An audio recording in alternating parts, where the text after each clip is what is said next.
The neon sign flickered like a dying heartbeat over the Crimson Diner, its jagged red letters staining the February fog with an eerie glow. Inside, couples huddled in vinyl booths, swapping chocolate truffles and clinking champagne flutes, their laughter syrupy and oblivious. But Lila Hart knew better. She crouched behind a skeletal oak across the street, her camera's lens fogging in the cold, her knuckles white around its grip. Then the neon's pulse illuminated her, a figure swaying in the shadows.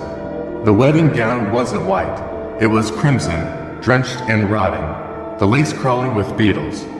The veil clung to a skull half-sheathed in mummified flesh, and the bouquet in her skeletal hand wasn't roses, it was severed fingers, threaded with barbed wire. Lila's camera slipped, thudding into frostbitten grass. The corpse bride's head snapped toward the oak, hollow sockets locked onto Lila, and then lips peeled back from yellowed bone in a smile. She rasped, "Happy anniversary." Lila's scream froze in her throat as the corpse bride lurched forward, her skeletal feet dragging through the frost like knives scraping bone. The diner's neon sign exploded in a shower of sparks, plunging the street into darkness save for the hellish red aura pulsing from the bride's gown. Lila scrambled for her camera, her fingers clawing at frozen grass, but the device erupted in a screech of static. The thermal lens cracked, oozing black sludge.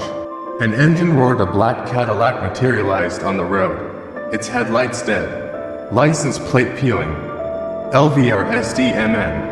Lila's blood turned to ice. Her father's car, the one that had veered off the cliff with her mother. The driver's seat was empty, but the passenger door creaked open, inviting. Lila spun, but the woods had shifted. The trees now formed a tunnel leading back to the diner, its windows glowing like a predator's eyes. The Cadillac idled behind her, passenger door still open. A new text popped up. At bridegroom 58, get in, or she drowns in red. Another photo. Ava struggling as crimson liquid filled the freezer. Lila sobbed, tasting copper. This wasn't a curse, it was a game.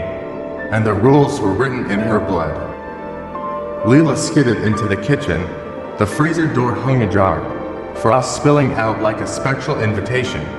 Ava's voice whimpered inside. Lila, its ATR, and the corpse bride materialized behind her. Rot-tinged breath frosting Lila's neck. Shh, he wants you to choose.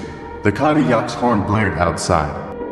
The freezer's light flickered, casting Ava's pale, trembling face in sickly yellow.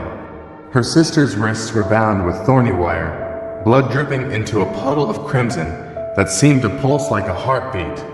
Lila, Ava croaked, her voice barely audible over the jukebox's distorted wail. It's a trap, he's not what you think.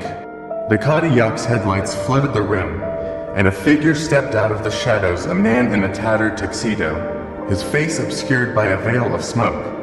Hello, daughter, he rasped. Let's finish what we started.